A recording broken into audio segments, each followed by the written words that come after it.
Hello കൂട്ടുകാരെ, ഇന്നത്തെ വീഡിയോയിൽ ടീൻ വുൾഫിൻ്റെ എപ്പിസോഡ് 5 ആണ് കാണാൻ പോകുന്നത്. അപ്പോൾ ആരൊക്കെ ചാനൽ സബ്സ്ക്രൈബ് ചെയ്തില്ലെങ്കിൽ സബ്സ്ക്രൈബ് ചെയ്യുക. ഇപ്പോൾ വീഡിയോയുടെ സ്റ്റാർട്ടിങ് സീനിൽ തന്നെ ഒരു DVD ഷോപ്പാണ് കാണിക്കുന്നത്. ആ കടയുടെ ഓണർ ആകട്ടെ അവിടുത്തെ ഒരു ബൾബ് ശരിയാക്കാൻ വേണ്ടി ട്രൈ ചെയ്തുകൊണ്ടിരിക്കുന്നു. ഈ സമയത്ത് ആ കടയിലേക്ക് ജാക്സണും ലിതിയയും വന്നിരിക്കുകയാണ്.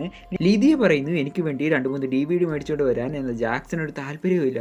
ഇവളാണെങ്കിൽ ഇങ്ങനെ പറഞ്ഞുകൊണ്ടിരിക്കുന്ന കാണാം. ശരിയെന്ന് പറഞ്ഞ് ഇവനും ആ ഷോപ്പിലേക്ക് പോകുകയാണ്. എന്നാൽ അകത്ത് കയറിയതും ഈ കടയുടെ ഓണറിനെ കാണുന്നില്ല. ഇയാൾ എവിടെ പോയെന്ന് പറഞ്ഞ് ഇവനിങ്ങനെ നോക്കിക്കൊണ്ടിരിക്കുമ്പോൾ അവിടെ അയാൾ വീണ് കിടക്കുന്നു.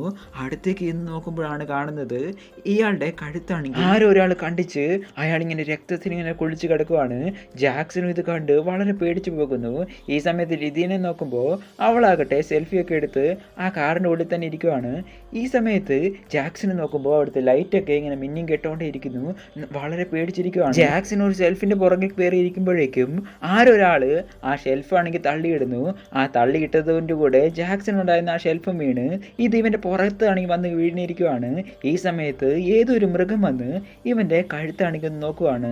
ഇവൻ്റെ കഴുത്തിൽ ഒരു മുറിവുണ്ടല്ലോ, ആ മുറിവാണ് ഈ മൃഗം നോക്കുന്നത്. ഇത് നോക്കിയതും ആ മൃഗമാകട്ടെ വേഗം അവിടെയുള്ള വിൻഡോ പൊട്ടിച്ച് വെളിയിലേക്ക് ഇറങ്ങി ഓടുന്നു. ഇത് നമ്മുടെ ലിതിയ കാണുന്നുണ്ട്. ഒരു മിന്നായം പോലെയാണ് അവൾ കണ്ടതും.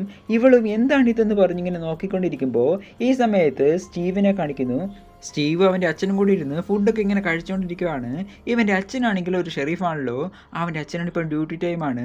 ഈ സമയത്താണെങ്കിൽ ഇവൻ്റെ അച്ഛൻ്റെ വാക്കി ടോക്കിയിലേക്ക് ഒരു മെസ്സേജ് വരുന്നു. ഇവിടെ അടുത്തുള്ള ഒരു CD ഷോപ്പിൽ ഒരു കൊലപാതകം നടന്നിട്ടുണ്ടെന്ന്. സ്റ്റീവ് ഇത് കേട്ടിട്ടൊന്ന് ഞെട്ടുവാണ്. ശരി, ഞാൻ അങ്ങോട്ട് വരാമെന്ന് പറഞ്ഞ് ഇവൻ്റെ അച്ഛൻ സ്റ്റീവിനെ കൂട്ടിക്കൊണ്ട് ആ ഷോപ്പിലേക്ക് പോകുന്നു. ഇപ്പം നീ ആണെങ്കിൽ വെളിയിലേക്ക് വരണ്ട എന്ന് പറഞ്ഞ് അവനെ അകത്ത് തന്നെ ഇരുത്തിയിരിക്കുകയാണ്. ഇപ്പം ജാക്സൻ്റെ അടുത്ത് ചോദിക്കുമ്പോഴേക്കും ജാക്സനും പറയുന്നു, ഇതുപോലെ ഞാനൊന്നും കണ്ടിട്ടില്ല സാർ, എന്നെ വെറുതെ വിട്, എനിക്ക് എൻ്റെ വീട്ടിൽ പോകണമെന്നൊക്കെ പറഞ്ഞ് അവനും പറഞ്ഞുകൊണ്ടിരിക്കുവാണ്. ഇപ്പോൾ ഷെരീഫിനും എന്താണ് ഇവിടെ സംഭവിച്ചതെന്ന് വലിയ പിടിയൊന്നും കിട്ടുന്നില്ല. ഈ സമയത്ത് നമ്മുടെ ഹീറോയും ഡെറിക്കും കൂടെ മുകളിൽ നിന്ന് ഇതൊക്കെ കണ്ടുകൊണ്ടിരിക്കുവാണ്. ഇതാരായിരിക്കും ചെയ്തത്, ഇതാരായിരിക്കും ചെയ്യുന്നതെന്ന് നിനക്കറിയാവോ എന്ന് ചോദിക്കുമ്പോൾ ഡെറിക്കും പറയുന്നു, എനിക്കറിയത്തില്ല, പക്ഷെ നമ്മളെ പോലുള്ള ആൾക്കാരാകാൻ വഴിയില്ല, വേറെ ആരും ഒരാളാണ് ചെയ്യുന്നത്, അതാരാണെങ്കിലും നമ്മൾ കണ്ടുപിടിച്ചേ പറ്റത്തുള്ളൂ എന്ന് പറയുന്നു. ഇപ്പോൾ ഇവരുമാണെങ്കിൽ അവിടെ നിന്ന് പോകുമ്പോഴേക്കും അവരുടെ പുറകിൽ ഒരു സ്പൈറലിൻ്റെ സിമ്പിളാണെങ്കിൽ തെളിഞ്ഞ് കാണുന്നുണ്ട്. ഇതെന്താണെന്ന് അടുത്തടുത്ത എപ്പിസോഡിൽ കാണിക്കുന്നത്. ഇവിടെ ഡെറിക്കിനെ വീട്ടിലേക്ക് വരിയിരിക്കുവാണ്. ഹീറോയും പറയുന്നു, നിങ്ങൾക്ക് എങ്ങനെ വേണമെങ്കിലും നടക്കാം, കുഴപ്പമില്ല, പക്ഷെ എൻ്റെ കാര്യം അങ്ങനെയല്ല, എനിക്ക് സ്കൂളിലാണെങ്കിൽ പോകണം, പ്രോജക്റ്റ് ഒക്കെ വെക്കാനുണ്ട്, അത് മാത്രമല്ലാതെ നാളെ പേരൻസ് മീറ്റിംഗ് ആണെന്ന് പറയുന്നു. ശരി, നിനക്ക് ജീവനോട് ഇരിക്കണോ വേണ്ടയോ അത് ആദ്യം പറയാൻ പറയുന്നു. എന്തായാലും ശരി, എനിക്കാണെങ്കിൽ എൻ്റെ കാര്യമൊക്കെ നോക്കാനുണ്ട്, എന്നെ വെറുതെ വിട്ടേക്കലാണെങ്കിൽ പറയുമ്പോഴേക്കും നിനക്ക് നിന്റെ ജീവനാണോ പ്രധാനം, ഹോംവർക്കാണോ പ്രധാനം, നിനക്ക് ഇതിൻ്റെ കാര്യം മനസ്സിലാകുന്നേ ഇല്ല, ഫുൾ മൂണിനുള്ളിലാണെങ്കിൽ നീ അതിനെ കൊന്നില്ലെങ്കിൽ നിന്നെ അവൻ കൊല്ലുമെന്ന് പറയുന്നു. പക്ഷെ എങ്ങനെ അതിനെ കണ്ടുപിടിക്കും, നിന്നെ നീ തന്നെ കൺട്രോൾ ചെയ്യാൻ സാധിക്കുവാണെങ്കിൽ അതിനെ കണ്ടുപിടിക്കാൻ എളുപ്പമാണെന്ന് പറയുന്നു. അതിന് ഞാൻ സഹായിക്കാമെന്ന് പറയുമ്പോൾ ഹീറോയും ശരിയെന്ന് പറയുന്നു. ഇപ്പോൾ ഇവിടെ സീൻ കട്ട് ചെയ്തിട്ട് പിറ്റേ ദിവസമാണ് കാണിക്കുന്നത്. ആലിസനും ആണെങ്കിൽ കോളേജിലേക്ക് പോകാൻ വേണ്ടി അവളുടെ ബാഗൊക്കെ പാക്ക് ചെയ്ത് ഇറങ്ങുമ്പോഴേക്കും ഇവിടെ ആൻറ്റി കേറ്റ് ആണെങ്കിൽ ഇവിടെ അടുത്തേക്ക് വരുന്നു. ആലിസൻ്റെ ബർത്ത്ഡേ ആണിന്ന്, അതുകൊണ്ട് നിനക്കൊരു ഗിഫ്റ്റ് ഉണ്ടെന്ന് പറഞ്ഞ് ഇപ്പം ആൻറ്റിയുടെ കയ്യിലുള്ള ഒരു മാലയാണെങ്കിൽ ഇവൾക്ക് കൊടുക്കുവാണ്. ഇത് നമ്മുടെ കുടുംബത്തിലെ വളരെ പ്രധാനപ്പെട്ട ഒരു മാലയാണ്, ഇത് നീ സൂക്ഷിച്ച് വെക്കണമെന്ന് പറയുന്നു. താങ്ക്സ് ആൻറ്റി എന്ന് പറഞ്ഞ് കേറ്റി അവളുടെ കോളേജിലേക്ക് വരുവാണ്. ഇപ്പം കോളേജിലെ ഷെൽഫിൻ്റെ അകത്ത് ഇവൾക്ക് വേണ്ടി ഗിഫ്റ്റൊക്കെ ലിതിയാണെങ്കിൽ വെച്ചിട്ടുണ്ട്. അതൊക്കെ ഇവൾ ഒളിപ്പിച്ച് വെക്കാൻ വേണ്ടി നോക്കുന്നു. എന്തെന്ന് വെച്ചാൽ ഇവളുടെ ബർത്ത്ഡേ ആണെങ്കിൽ ആരും അറിയണ്ടെന്ന് വിചാരിച്ച് ഇപ്പോഴാണ് സ്കോട്ട് ആണെങ്കിൽ അങ്ങോട്ട് വരുന്നത്. ഇന്ന് നിന്റെ ബർത്ത്ഡേ ആണോ, നീ എന്നോട് വരെ പറഞ്ഞില്ലെന്ന് പറയുന്നു. അതൊന്നുമില്ല, എൻ്റെ ബർത്ത്ഡേ എനിക്ക് ആഘോഷിക്കുന്ന ഇഷ്ടമല്ലെന്ന് പറയുന്നു. ഇപ്പം ഹീറോയിനും പറയുന്നു, ശരി നമുക്ക് എവിടെയെങ്കിലും പോയാലോ എന്ന് പറയുന്നു. ഇന്ന് ക്ലാസ്സില്ലേ, അതൊന്നും സാരിയില്ല, നമുക്കിപ്പോൾ പോകാമെന്ന് പറഞ്ഞ് ഇവർ രണ്ടുപേരുമാണെങ്കിൽ രണ്ടുപേരും കൂടെ ചേർന്ന് ക്ലാസ് കയറാതെ വേരങ്കോട്ട പോകാൻ വേണ്ടി പ്ലാൻ ഇടുവാണ്. ഇവിടെയാണെങ്കിൽ ലാബിൽ കാണിക്കുമ്പോൾ ജാക്സൺ ആണെങ്കിൽ അവിടെ വന്നിരിക്കുന്നു. ജാക്സനെ കണ്ട് പ്രൊഫസറും ഇന്നലെ നടന്ന കാര്യമൊക്കെ ഞാൻ അറിഞ്ഞു, നീ ഓക്കെ ഇല്ലെന്ന് ചോദിക്കുമ്പോൾ എനിക്കൊരു കുഴപ്പമില്ല സാർ എന്ന് പറയുന്നു. ഇതേ സമയത്ത് സ്റ്റീവ് ആണെങ്കിൽ അവിടെയുണ്ട്. സ്റ്റീവ് ജാക്സന്റെ ഫ്രണ്ടിൻ്റെ അടുത്ത് ചോദിക്കുവാണ്, ഇന്നലെ എന്താണ് നടന്നത്, ഇപ്പം ജാക്സൺ എന്തെങ്കിലും പറഞ്ഞോ എന്ന് ചോദിക്കും. ഞാനും ബാക്കിയുള്ളവരൊക്കെ അവൻ്റെ അടുത്ത് പലതവണ ചോദിച്ചതാണ്. എന്നാൽ അവനാണെങ്കിൽ ആണെങ്കിൽ ഒന്നും തന്നെ കണ്ടില്ലെന്നാണ് ഇന്നലത്തെ കാര്യം പറയുന്നതെന്ന് പറയുന്നു. നീയും അവന് ഭയങ്കര ഫ്രണ്ട്സ് അല്ലേ, പിന്നെ എന്താണ് അവനൊന്നും പറയാത്തതെന്ന് ചോദിക്കുന്നു. എനിക്കൊന്നും അറിയത്തില്ല, എന്നെ വിടാന്ന് പറഞ്ഞ് ഇവനെ ഇരിക്കുകയാണ്. ഈ സമയത്ത് ജാക്സനെ നോക്കുമ്പോൾ ജാക്സിന്റെ പുറകിൽ നിന്ന് ഭയങ്കര വേദനയാണെങ്കിൽ വരുന്നുണ്ട്. ആ മുറിവ് പറ്റിയില്ലേ അതേ സ്ഥലത്ത് നിന്നാണ് നല്ല വേദന വന്നുകൊണ്ടിരിക്കുന്നത്. ഈ സമയത്ത് ഒരു ചെന്നായിനെ പോലെ രൂപമുള്ള ആരൊരാൾ ഇവന്റെ അടുത്തേക്കാണെങ്കിൽ വരുന്ന പോലെ തോന്നുന്നു. പിന്നെയാണ് മനസ്സിലാകുന്നത് ഇവന്റെ കോളേജിലുള്ള ഏതൊരുത്തനാണെന്ന്. അതിനുശേഷം അവനും അവിടെ ഇരിക്കുമ്പോൾ ഡെറിക്കാണെങ്കിൽ വേഗം തന്നെ ആ റൂമിലേക്ക് വന്ന് ഇന്നലെ നീ എന്താണ് കണ്ടതെന്ന് ചോദിക്കുന്നു. ഞാനൊന്നും കണ്ടില്ല, പ്ലീസ് ഞാനൊന്നും കണ്ടില്ല എന്ന് പല തവണയായിട്ട് ഇങ്ങനെ പറഞ്ഞുകൊണ്ടിരിക്കുകയാണ്. ശരി, ഞാനാണെങ്കിൽ വിശ്വസിക്കാം, നീ എൻ്റെ കണ്ണിലേക്ക് നോക്കാൻ പറയും. ഇവന്റെ മൈൻഡ് ആണെങ്കിൽ കൺട്രോൾ ചെയ്ത് എന്തോ ഒരു കാര്യം ഇവനെ ഓർമ്മിപ്പിക്കുകയാണ്.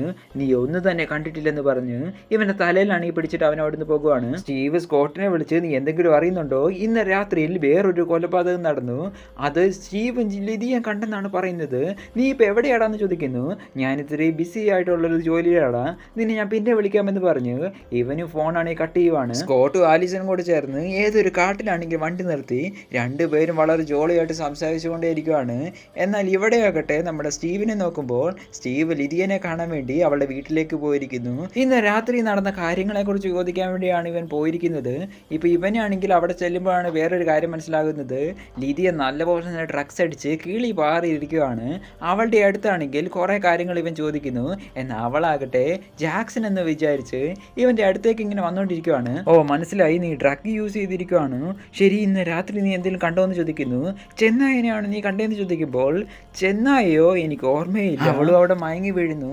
ഇപ്പം ഇവളുടെ ഫോണാണെങ്കിൽ നോക്കാമെന്ന് വിചാരിച്ച് ഇവളുടെ ഫോണാണെങ്കിൽ എടുത്ത് അത് പരിശോധിച്ച് നോക്കുവാണ്. അകത്താണെങ്കിൽ ഒരു ഫോട്ടോ ഉണ്ട്, അതൊരു ചെന്നായിനെ പോലുള്ള ഒരു രൂപമുള്ള മൃഗത്തിൻ്റെയാണ്. ഇത് കണ്ടിട്ട് ഇവന് ഷോക്കാകുന്നു. ഇപ്പം ഇവിടെ സീൻ കട്ട് ചെയ്തിട്ട് നമ്മുടെ ആലിസിൻ്റെ ആൻറ്റി ഉണ്ടല്ലോ കേറ്റ്, അവർ 2-3 ആൾക്കാരെ കൂട്ടിക്കൊണ്ട് ഇന്ന് ആ ഡെറിക്കിനെ കൊല്ലണമെന്ന് പറഞ്ഞ് ഇവൻ്റെ വീട്ടിലേക്കാണെങ്കിൽ പോകുവാണ്. ഡെറിക്കാകട്ടെ അവൻ എക്സസൈസ് ചെയ്ത് എന്തോ റെഡി ആയിട്ടിരിക്കുന്നു. ഈ സമയത്ത് ആ വീടിൻ്റെ ഉള്ളിലേക്ക് കയറി വരുമ്പോൾ ഡെറിക്കിനെ കാണുന്നേയില്ല. ഇവൻ എവിടെ പോയി, അവൻ ഇവിടെ ഇല്ല എന്നാണ് തോന്നുന്നതെന്ന് പറയുമ്പോൾ അവനെ എങ്ങനെ എനിക്ക് വെളിയിൽ കൊണ്ടുവരണമെന്ന് അറിയാമെന്ന് പറഞ്ഞ് ഇപ്പം ഈ ആലിസിൻ്റെ ആൻറ്റി ആണെങ്കിൽ ഡെറിക്കിൻ്റെ അനിയത്തിനെ കൊണ്ട് സംസാരിക്കുന്നു. ഞങ്ങൾ എങ്ങനെയാണ് നിൻ്റെ അനിയത്തിനെ കൊന്നെന്ന് അറിയാമോ എന്ന് ചോദിക്കുമ്പോഴേക്കും ഡെറിക്ക് അവിടെ ഓടിയെത്തുവാണ്. ബാക്കി 2 പേരെയും അവൻ തല്ലി വീഴ്ത്തുന്നു. ഇപ്പം ആലിസിൻ്റെ ആൻറ്റീനെ കൊല്ലാൻ വേണ്ടി വരുമ്പോൾ ആലിസിൻ്റെ ആൻറ്റിയും അവരുടെ കയ്യിലിരുന്ന ഷോക്ക് കൊടുത്ത് ഇവനെ വീഴ്ത്തുവാണ്. ഇത്ര പെട്ടെന്ന് നിന്നെ പിടിക്കാൻ പറ്റുമെന്ന് ഞാൻ കരുതിയില്ലെന്ന് പറയുന്നു. ഇവിടെ സീൻ കട്ട് ചെയ്തിട്ട് സ്റ്റീവ് സ്കോട്ടിനെ വിളിക്കാൻ വേണ്ടി പലതവണ ട്രൈ ചെയ്യുവാണ്. വിളിച്ചതും അവൻ പെട്ടെന്ന് തന്നെ കോള് കട്ട് ചെയ്യുന്നു. നീ എവിടെയാണ്, എന്നോട് അതെങ്കിലും പറയാൻ പറയുമ്പോഴേക്കും അവൻ കോള് കട്ട് ചെയ്യുവാണ്. ഈ സമയത്താകട്ടെ അവൻ്റെ അച്ഛനോട് വന്ന് ഇന്ന് നിന്റെ പേരൻസ് മീറ്റിംഗ് അല്ലേടാ, ഞാൻ വരട്ടെ എന്ന് ചോദിക്കുന്നു. ശരി അച്ഛാ, നിങ്ങളാണെങ്കിൽ വൈകുന്നേരം വന്നാൽ മതി എന്ന് പറഞ്ഞ് അവൻ്റെ അച്ഛനോട് നിന്ന് പോകുവാണ്. ലിതിയുടെ ഫോൺ ചെക്ക് ചെയ്ത് അതിൻ്റെ അകത്ത് ഒരു വീഡിയോയ്ക്കകത്ത് ഒരു ചെന്നായിയുടെ ഫോട്ടോ ഉണ്ട്, അതാണെങ്കിൽ ഇവൻ ഡിലീറ്റ് ചെയ്ത് കളയുന്നു. ഇതിന് ശേഷമാണെങ്കിൽ ഇവിടെ സീൻ കട്ട് ചെയ്യുമ്പോൾ നമ്മുടെ ഡെറിക്കിനെയാണ് കാണിക്കുന്നത്. ഡെറിക്കിനെ ആ കേറ്റ് നല്ലപോലെ തന്നെ ഉപദ്രവിക്കുകയാണ്. നിന്റെ അനിയത്തിനെ ഞാനല്ല കൊന്നത്, വേറെ ആരോ ഒരു ആൽഫയാണ് കൊന്നത് എന്ന് വെച്ച് നീ ഞങ്ങളെ ഉപദ്രവിക്കേണ്ട ആവശ്യമില്ല, ഇപ്പോഴും തന്നെ നിന്നെ കൊന്നു കളയണമെന്ന് പറഞ്ഞ് ഇവളാണെങ്കിൽ നമ്മുടെ ഡെറിക്കിനെ ആണെങ്കിൽ ആ മിഷൻ വെച്ച് കൊല്ലാൻ വേണ്ടി പോകുകയാണ്. ഈ സമയത്ത് പെട്ടെന്ന് തന്നെ ഈ കേറ്റിൻ്റെ കണ്ണ് വെട്ടിച്ച് ഇവൻ എങ്ങനെ രക്ഷപ്പെട്ടു പോയാൽ മതി. ഇപ്പം പെട്ടെന്ന് തന്നെ അവൻ അവിടെ നിന്ന് ഓടിപ്പോകുകയാണ്. കേറ്റ് അവളുടെ ഗണ്ണെടുത്ത് ഇവനെ ഷൂട്ട് ചെയ്യാൻ വേണ്ടി ശ്രമിക്കുന്നു. എന്നാൽ അതിനു മുമ്പ് തന്നെ ഇവൻ ഓടിയാണെങ്കിൽ ആ വീട് വിട്ട് തന്നെ പോയിരിക്കുന്നു. ഇപ്പം ഇവിടെ സീൻ കട്ട് ചെയ്ത് അടുത്ത സീൻ്റെ അകത്ത് കാണിക്കുമ്പോൾ ഇവിടെ സ്റ്റീവിൻ്റെ അച്ഛനാകട്ടെ ആ പെറ്റ് ഷോപ്പിലേക്കാണെങ്കിൽ വരുവാണ്. വന്നതിന് ശേഷമാണെങ്കിൽ ഇന്നലെ ആണെങ്കിൽ ഒരു കൊലപാതകം നടന്നു, അവിടുന്ന് കിട്ടിയാണെങ്കിൽ CCTV ഫോട്ടോസാണ്.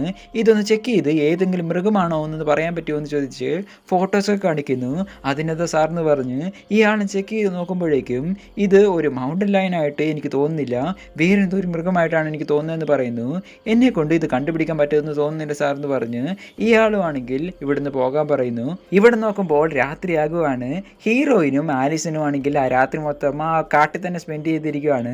ഇപ്പോൾ നമുക്കാണെങ്കിൽ എവിടെയാണ് പോകേണ്ടതെന്ന് ചോദിക്കുമ്പോഴേക്കും ഇപ്പോഴാണ് നമ്മുടെ ഹീറോയ്ക്ക് ഓർമ്മ തന്നെ വരുന്നത് ഇന്ന് പേരൻസ് മീറ്റിംഗ് ഉള്ള കാര്യം. ഉയ്യോ, ഇന്ന് എന്ത് കാര്യം എന്താകുമെന്ന് പറഞ്ഞ് ഇവനും ആണെങ്കിൽ വേഗം തന്നെ ആ കോളേജിലേക്ക് പോകുന്നു. ഇവിടെ പേരൻസ് മീറ്റിംഗ് നടക്കുമല്ലേ, അത് ജാക്സന്റെ പേരൻസിൻ്റെ അടുത്താണ് സംസാരിച്ചുകൊണ്ടിരിക്കുന്നത്. ഈ സമയത്ത് നമ്മുടെ ജാക്സനെ നോക്കുമ്പോൾ ജാക്സൺ ആകട്ടെ ഒരു മരത്തിലേക്ക് ക്യാൻ ആണെങ്കിൽ വെച്ചിട്ട് അതിൻ്റെ ഉള്ളിലേക്ക് ബോൾ ആണെങ്കിൽ അടിച്ചിടാൻ വേണ്ടി ശ്രമിക്കുന്നു. കാണിക്കുന്നു. എന്നാൽ ഇവനെ കൊണ്ട് അത് ചെയ്യാനേ സാധിക്കുന്നില്ല. ദേഷ്യം ബോട്ടിലാണെങ്കിൽ അതിൻ്റെ മുകളിലേക്കാണെങ്കിൽ എടുത്തെറിഞ്ഞ് അത് പൊട്ടിക്കുകയാണ്. എന്തോ ഭയങ്കര ദേഷ്യത്തിലാണ് ജാക്സൺ ആണെങ്കിൽ ഇപ്പോൾ ഇരിക്കുന്നത്. ഇപ്പോൾ ഇവിടെയാണെങ്കിൽ സീൻ കട്ട് ചെയ്ത് അടുത്തതായിട്ട് കാണിക്കുന്നത് നമ്മുടെ ലിതിയയുടെ പേരൻസിനെയാണ്. ലിതിയനെ കുറിച്ച് പറയുമ്പോൾ ലിതിയ വളരെ നല്ല സ്റ്റുഡൻ്റ് ആണെന്നൊക്കെ ഈ ടീച്ചർ പറയുവാണ്. എന്നാൽ അവളുടെ പേരൻസ് ആകട്ടെ അവൾ അത്രയ്ക്ക് നല്ല സ്റ്റുഡൻ്റ് ഒന്നും അല്ലെന്നൊക്കെ പറയുന്നു. ഇപ്പോൾ ലിതിയനെ കാണിക്കുമ്പോൾ ഇവൾ നല്ലപോലെ ഡ്രഗൊക്കെ യൂസ് ചെയ്തുകൊണ്ട് അവളുടെ കണ്ണിലൊക്കെ ഇങ്ങനെ പാട് വീണിരുന്നു. അതാണെങ്കിൽ മേക്കപ്പ് ഒക്കെ ഇട്ട് മറച്ച് വെച്ചിരിക്കുകയാണ്. അടുത്തതായിട്ട് സ്റ്റീവിൻ്റെ അച്ഛനാണ് കാണിക്കുന്നത്. സ്റ്റീവിനെ കുറിച്ച് പറയുമ്പോൾ അവൻ നല്ലപോലെ പഠിക്കുന്ന ചെക്കനായിരുന്നു. പക്ഷേ ഇപ്പോഴാണെങ്കിൽ അവന് ഫോക്കസ് കിട്ടുന്നില്ല. ഇടയ്ക്കിടയ്ക്ക് എന്തൊക്കെയോ ചെയ്തുകൊണ്ടിരിക്കുമെന്ന് പറയുന്നു. സ്കോട്ടിൻ്റെ അമ്മയോട് ചോദിക്കുന്നു, നിങ്ങളുടെ മകൻ എന്താണ് ഇന്ന് സ്കൂളിൽ വരാത്തതെന്ന്. ഇല്ല, അവൻ രാവിലെ തന്നെ സ്കൂളിലേക്കാണല്ലോ പോയെന്ന് പറയുന്നു. നിങ്ങളുടെ മകൻ ഇതുവരെ സ്കൂളിലേക്ക് വന്നിട്ടില്ലെന്ന് പറയുമ്പോൾ ഇപ്പോൾ ഇവരുമാണെങ്കിൽ ഷോക്കാകുവാണ്. ഇത് തന്നെയാണ് നമ്മുടെ ആലിസിൻ്റെ അമ്മയുടെ അച്ഛൻ്റെ അടുത്തും ഈ പ്രൊഫസറാണെങ്കിൽ പറഞ്ഞുകൊണ്ടിരിക്കുന്നത്. ഇവർക്ക് മനസ്സിലാക്കുന്നില്ല ഇവരെവിടെയാണ് പോയിരിക്കുന്നതെന്ന്. ഇതേ സമയത്താണ് ആലിസനും സ്കോട്ടും ആണെങ്കിൽ ആ സ്കൂളിലേക്ക് വരുന്നതും. ഇപ്പം ആലിസിൻ്റെ അമ്മയാണെങ്കിൽ സ്കോട്ടിൻ്റെ അച്ഛൻ്റെ അടുത്ത് ചോദിക്കുകയാണ്, എൻ്റെ മകൻ എന്ത് ചെയ്യുന്നു. ആലീസിൻ്റെ അച്ഛനും എൻ്റെ മകളെ നിങ്ങളുടെ മകനാണ് കൂട്ടിക്കൊണ്ട് പോയതെന്ന് പറഞ്ഞ് ഇവർ രണ്ടുപേരും ആണെങ്കിൽ വഴക്കുണ്ടാക്കുന്നു. ഈ സമയത്താണ് ആലീസനും സ്കോട്ടും ആണെങ്കിൽ അവിടെ വരുന്നതും. ഇപ്പം ഈ ആലീസനും സ്കോട്ടിനെ ആണെങ്കിൽ പിടിച്ച് നല്ലപോലെ വഴക്ക് പറയാൻ വേണ്ടി പോകുന്ന സമയത്ത് പെട്ടെന്ന് തന്നെ അവിടെയാണെങ്കിൽ ആൾക്കാരെ അറ്റാക്ക് ചെയ്ത് ഏതൊരു മൃഗമാണെങ്കിൽ വരുവാണ്. ആ മൃഗത്തെ കണ്ട് എല്ലാവരും തന്നെ പേടിച്ച് ചിതറി ഓടുകയും ചെയ്യുന്നു. സ്കോട്ടും അവൻ്റെ പവർ ഉപയോഗിച്ച് അതേതാണ് മൃഗം എന്ന് പറഞ്ഞ് നോക്കിക്കൊണ്ടേയിരിക്കുന്ന സമയത്ത് ഇവിടെയാണെങ്കിൽ ആലീസിൻ്റെ അച്ഛനാകട്ടെ ഗണ്ണ് കൊണ്ട് ആ മൃഗത്തെ ആണെങ്കിൽ ഷൂട്ട് ചെയ്യുന്നു. എല്ലാവരും തന്നെ അതെന്താണെന്ന് അറിയാൻ വേണ്ടി അവിടെ വന്ന് നോക്കുവാണ്. നോക്കുമ്പോൾ കാണുന്നത് അതൊരു മൗണ്ടൻ ലയൺ ആണ്. ഈ സ്ഥലത്താണെങ്കിൽ ഒരു മൗണ്ടൻ ലയൺ ഉള്ള കാര്യം ഇവർക്ക് എല്ലാവർക്കും അറിയാം. ആ മൃഗത്തെ ആലീസിൻ്റെ അച്ഛൻ കൊന്നിരിക്കുവാണ്. ഇനി എന്തൊക്കെ നടക്കുമെന്ന് അടുത്തടുത്ത എപ്പിസോഡ് വേണം നമുക്ക് കാണാൻ. ഈ വീഡിയോ കണ്ടു തീർക്കുമ്പോഴേക്കും അടുത്ത എപ്പിസോഡ് ഞാൻ അപ്ലോഡ് ചെയ്തിട്ടുണ്ടായിരിക്കും. അതും ഒന്ന് ചെക്കൗട്ട് ചെയ്ത് നോക്കിയേക്കുക. അപ്പം വേറൊരു വീഡിയോ കാണാം. Tata bye bye guys.